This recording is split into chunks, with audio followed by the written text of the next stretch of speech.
Hello, I'm Professor Larry Louie from the Hult International Business School. Our goal is to achieve financial literacy for all employees of Air Liquide. The first part, the building block of all financial statements, is accounting. So you may never have thought of, I want to be an accountant. Well, I'm not trying to convert you, but I would like you to understand how accounting works. We're going to cover in 30 minutes the following topics. What does accounting do? Secondly, who cares and why? Third is, how does it work? Fourth, is there one key equation? And fifth, you're actually going to do some accounting. I'm going to show you how to do it, and if you'd like, you can do it on your own after we go through this video. We create a scorecard, and among the objectives are performance and financial health of the company. In terms of performance, we're looking at, are sales growing, and what is our sales level? Secondly, what is our profit level, and is it growing? And third, are we profitable? Do we make a lot of money per euro sold or not? So these are questions that are in the category of performance. In the category of financial health, are we secure? Do we have low bankruptcy risk? Secondly, do we have adequate resources in which to operate and grow the business? So these are among the most basic and important questions that financial statements answer. And those financial statements come from, you guessed it, accounting. Why do they care? And these are stakeholders among many who are interested in the financial statements of Air Liquide. There are shareholders, lenders, suppliers, customers, employees, government, community, and society. Really, these 8 groups can learn from the financial statements of Air Liquide? The answer is yes, and here's what they're interested in and what they can find. Shareholders are interested in the stock price and dividends. How is the company doing? Is it paying dividends to me as a shareholder? Am I feeling good about the future prospects for the company? Lenders are looking for, will Air Liquide pay back their loans to me? And so they're looking at the health and the financial stability of the company. Suppliers say, we provide raw materials to Air Liquide, but can they pay us back? Customers want to know, I'm committed to the company to supply me with industrial gas products. Will they be able to continue this into the future? Employees want to know, is this a good place to work? Is it a place that's growing and will offer me opportunities for growth and compensation improvements? And government, they love it because Air Liquide creates jobs and also pays taxes. So they're looking at, how's Air Liquide doing? Will they continue to be a key part of the economy? And community, throughout the annual report, you'll find evidence of Air Liquide's efforts in corporate governance, ethical practices, and sustainability to preserve our environment. So how does this work anyway? Well, accounting process starts with transactions. Think of it as a big stack of papers that needs to be recorded so that we can see how we're doing. These would include things like sales or purchases or paying of rent or paying payroll or buying equipment or using equipment or buying inventory and then selling inventory to customers, and finally borrowing money from banks and the capital markets. All these are transactions that have financial impact on the company. And we somehow have to organize all that stack of paper into financial statements that we can read. Hopefully you can read very soon. The accounting system gathers the entries that we make into the system and then summarizes the balances so we can see in total what happens over the course of a month, a quarter, or a year. Then we do adjustments based on technical requirements of accounting, and then we close the books so that we can generate financial statements and get ready for the next period. The statements that are generated are actually 4 in number. We think of the thick document that comes out of the financial reporting, but there are 4 key statements, and only 4. They are the balance sheet, the income statement, the statement of shareholders' equity, and the statement of cash flow. So how do we know our financial position? One way to think about it is the simple sentence of what assets we have, we paid for, by shareholders' investments and borrowing from others. Seems simple enough. Well, that, believe it or not, is the accounting equation, the core to all accounting and then ultimately financial reporting. We put it in terms that you may have heard of, and that is assets equals shareholders' equity plus liabilities. And that reflects the sentence we just said. Assets we own, we paid for by shareholders' investments and borrowing from others. A little bit more about what comprises the balances we'll find inside these sections of the balance sheet are, in the assets we have cash, we have inventory, we have buildings, and we have equipment. In shareholders' investment, shareholders invested in buying stock of Air Liquide.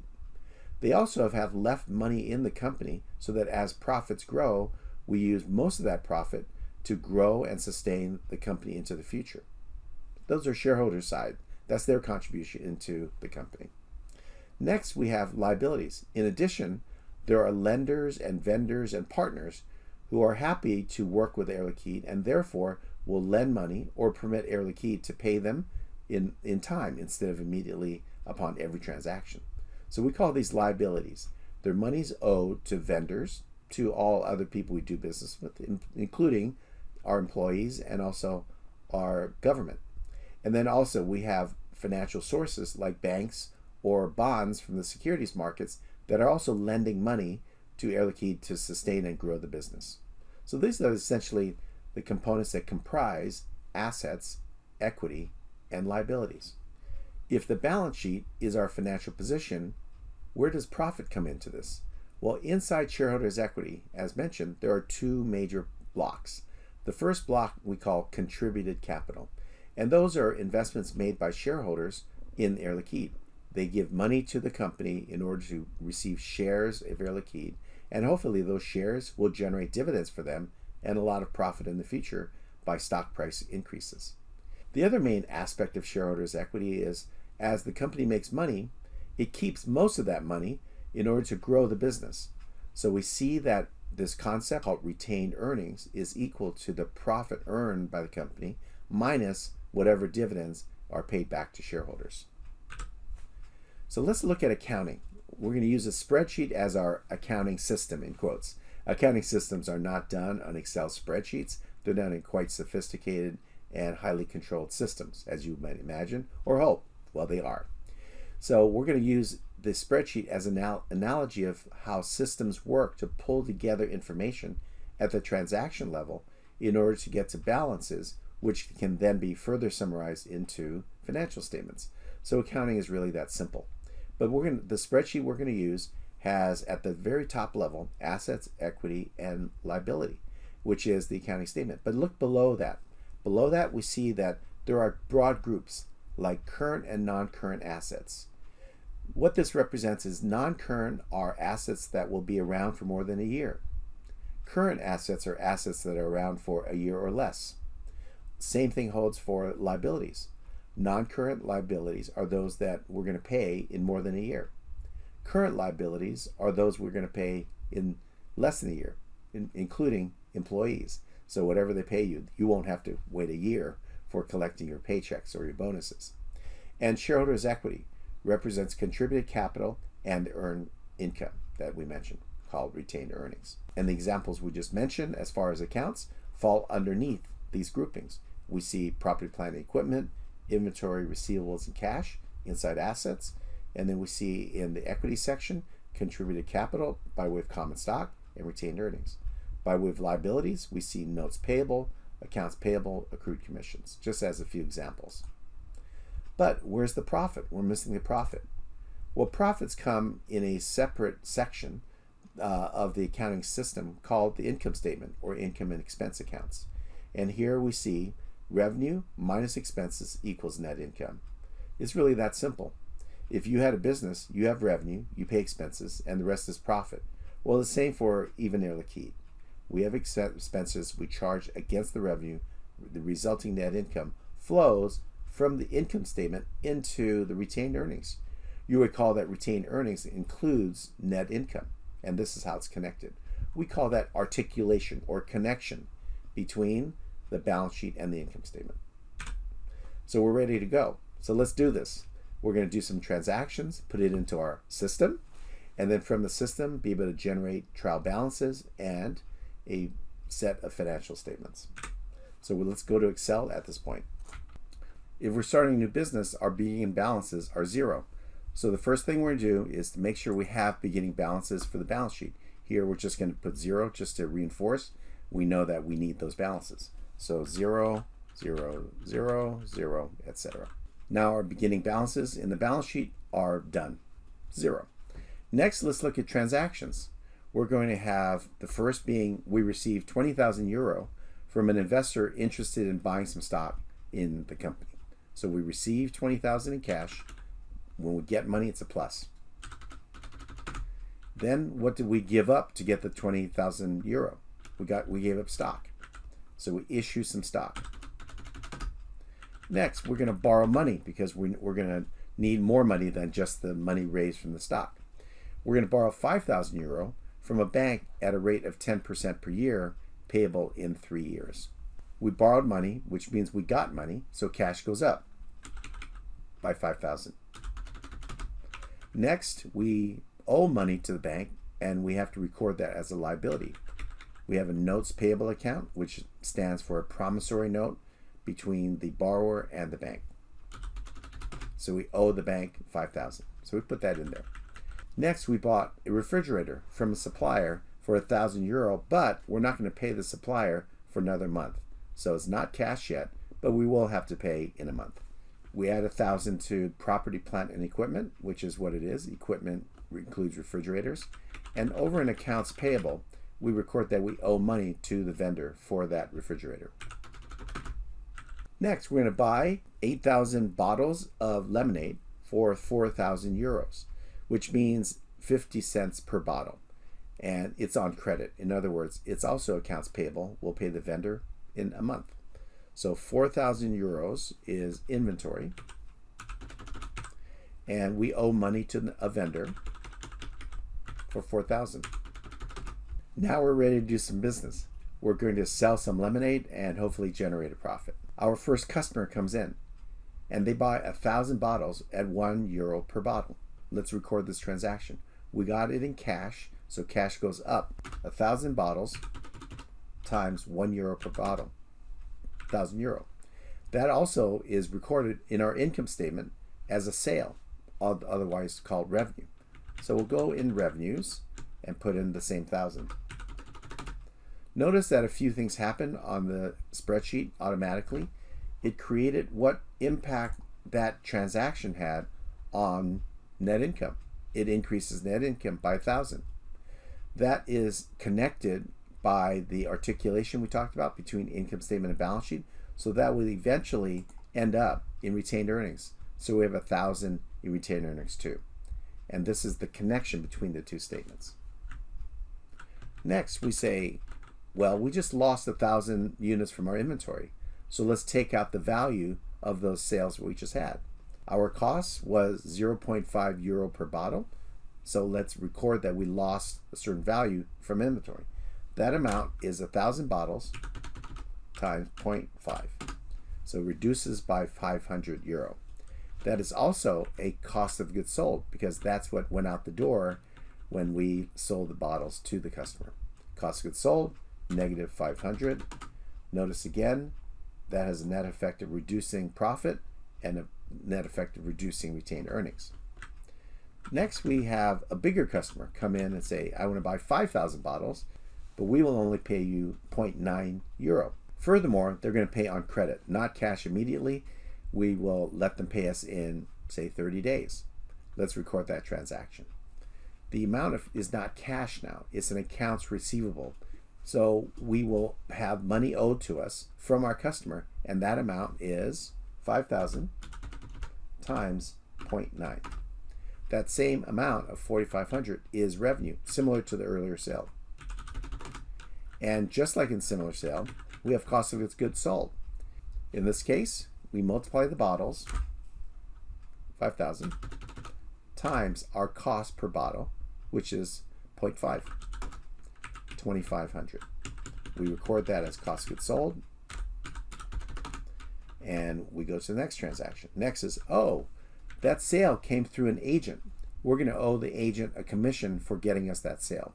The amount is 5%, and we'll pay them in our next cycle of payment of commissions, usually every 2 weeks or maybe once a month. We record that we have a commission that we owe, and we owe more money, so that is 0.05 times the amount that we got from the corporate account, 4,500. And that amount is an expense. Let's call it commissions.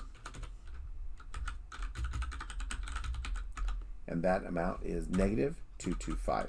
And that you'll see also goes to retained earnings, right? Anything on the income statement, revenue or expense, eventually goes to retained earnings. Next, we pay our landlord $500 in cash. Cash goes down, and we have another expense called rent in the amount of $500. Last transaction, we have salaries, have to pay our employees, and we'll pay that out of cash, $800, and that is salary.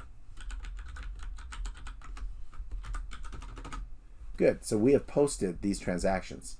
Now, at a company like Air Liquide, there are millions of transactions that we have on a monthly basis, but this illustrates for a sample of transactions how it would work, even for a big company like Air Liquide, right? So what we're going to do is go through the next step. We posted transactions, next comes what we call a trial balance. A trial balance is simply the sum of all the activity in each of the accounts. Each column here represented an account. So let's do a trial balance. Equals sum, shade the whole region all the way up to the beginning balance. That's why we're careful to put something there. And we'll just copy that all the way across to all our accounts. And now we have a bunch of numbers, right? How do we know that that's right? Well, let's remember our accounting equation is assets equals equity plus liabilities. So let's add up our numbers and see if that works to be true in our spreadsheet. Assets equals sum, and we'll shade the elements in assets and hit enter. Now equity and liabilities equals sum, and we'll shade all the accounts inside our equity and liabilities. And voila, 31,200. Assets equals liabilities and equity. Now we can proceed to the final step, which is to use that data to generate more readable financial statements. So let's use the trial balance results and generate a financial statement. We'll start with the balance sheet. The asset side of the balance sheet starts with non-current and then it goes to current. Let's put that in a statement form. First non-current asset we had, only one we had in this example, is property, plant, and equipment. So we hit plus, point to the number that represents the PP&E, and that is 1,000.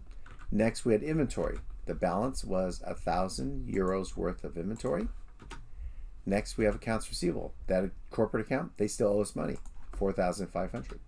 And our remaining cash is 24,700. Now we have total current assets,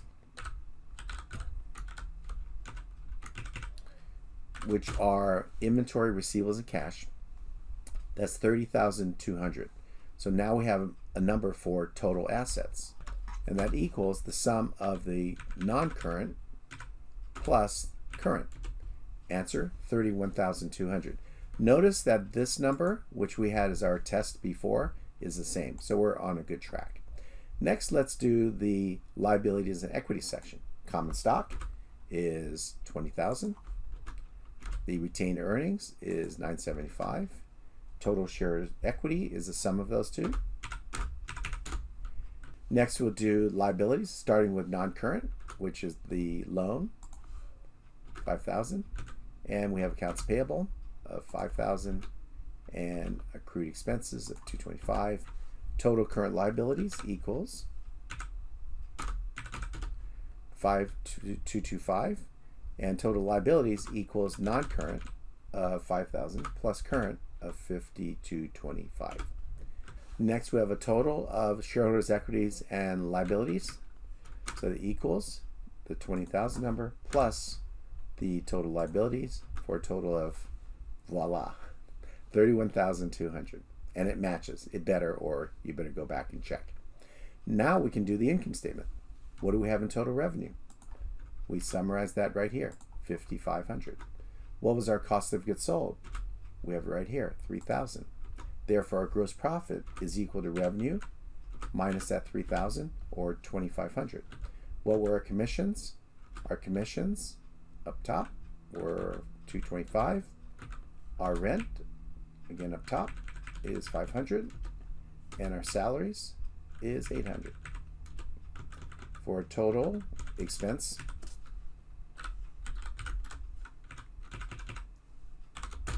of 1,525, and now we can derive net income so far of gross profit minus the expenses equals 975. Notice that this 975 is equal to the change in retained earnings this year, which is the right answer. We haven't paid dividends, so it should be the same. Last step, we can also do the statement of shareholders' equity. We'll start with beginning balances in common stock and retained earnings. And way up top, we had 0 for common stock and checking retained earnings, also 0 there. Next, what do we have this year in terms of common stock issued? So here we put plus, and in the common stock column, we had 20,000. What do we have by way of net income? Net income, we saw it right here. I'll just grab it from here, 975. What did we pay in terms of dividends? We paid no dividends. What do we have for other comprehensive income? That's a technical accounting term. We had none for this example.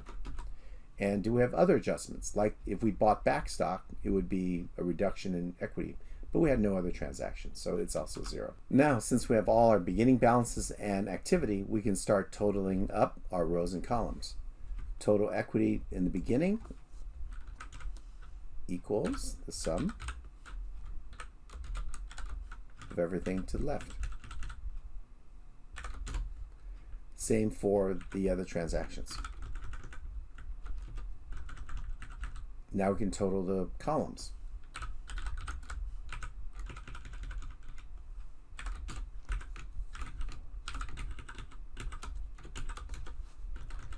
And we have our total balance in the shareholders' equity of 20,975. So let's check that out here, and it's the same number. Notice 20,975, here 20,975, and those two numbers match. What we've just done is generated a set of financial statements. Obviously a very hypothetical and simple example of selling lemonade, but it does illustrate the process of accounting. We had transactions, we summarized them in order to get trial balances. If we had adjustments, which we didn't do, we would make the adjustments. Once we have an adjusted trial balance, we can then go to generate statements. And of the 4, we generated a balance sheet, an income statement, and a statement of shareholders' equity. So that's it. We have just done accounting. Didn't feel that hard, was it? Actually, it's true that accounting is not that hard. It's very detailed, and there are many rules, but each one itself should make sense. And if each transaction makes sense and is properly posted, the sum of all those has to be in balance. So accountants are always very worried about being in balance. However, the system is there to protect you from making mistakes. And that's why we call it the double entry system, because there are many things designed inherently in accounting that guard against simple mistakes. And that's a good thing. A simple system that has some safeguards against human error. All right, so let's go back and summarize. So summarizing what we just did, we had a template. The template was our simulation of an accounting system. We posted a small number of transactions, and then we summarized those balances to get a trial balance. That's the orange row there. And then below, we used the data. We didn't have any new data. We used the data from the accounting system and the trial balance in order to generate a set of financial statements. And we generated 3 of the 4. The one we did not generate is cash flow. It takes a little bit more digging. Not very difficult, but within the scope of what we're doing here, I think we've done enough, right? We did 3 out of 4 in pretty short order. Summarizing how accounting works in 30 minutes. Financial statements provide valuable information to assess the financial health and profitability. Accounting procedures and standards is the language of business. That's why we often use the term literacy, financial literacy. Companies have many stakeholders, all of whom have an interest in the information contained in the annual report.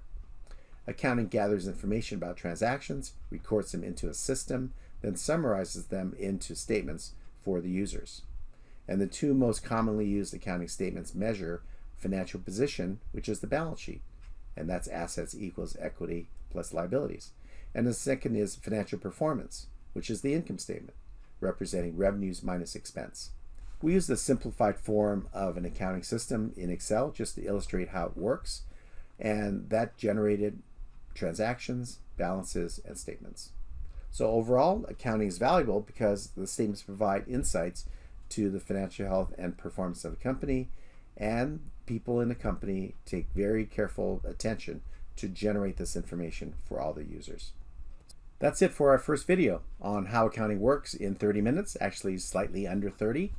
I hope this wet your whistle for further developing your financial literacy, because in the end, you'll be a more valuable person for the company and in your own personal life in understanding how financial statements can be read and how you can evaluate the financial strength, the performance, and health of a company. Those are the subjects of the future videos in the same series. The next video is on basics of financial reporting, where we go more in depth on the actual financial reports, the contents, and how we can utilize them for very specific purposes.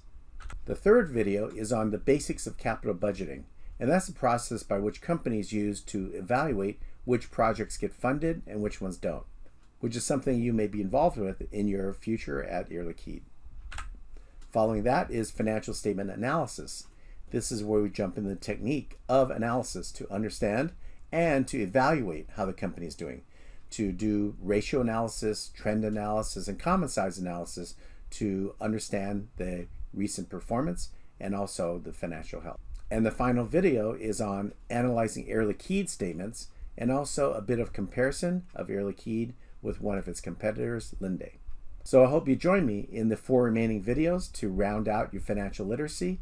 So I hope you view the other 4 videos in this series on financial literacy that's put on by Air Liquide through Air Liquide University. And again, I'm Professor Larry Louie from the Halt International Business School, and it's my pleasure to work with you. Bye-bye.